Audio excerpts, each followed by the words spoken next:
Hey everyone, today's expression is vouch for. Vouch for म्हणजे खात्री देणे. याचा मीनिंग बघूया. To say that someone or something is good, honest or reliable. म्हणजे एखाद्या व्यक्तीबद्दल, वस्तूबद्दल, त्याच्या सत्यतेबद्दल किंवा गुणवत्तेबद्दल खात्री देणे. आता शॉर्ट मध्ये त्याचा अर्थ असा होईल की to support and recommend someone. Example बघूया. I can vouch for her. She is wonderful teacher. मी तिच्याबद्दल खात्री देऊ शकते. ती कशी आहे? वंडरफुल टीचर आहे. He vouched for his words by his deed.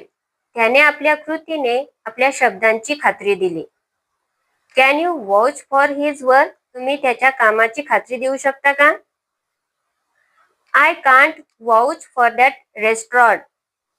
Never been there. मी त्या रेस्टॉरंट बद्दल खात्री देऊ शकत नाही कारण मी तिथे कधी गेलेली नाही.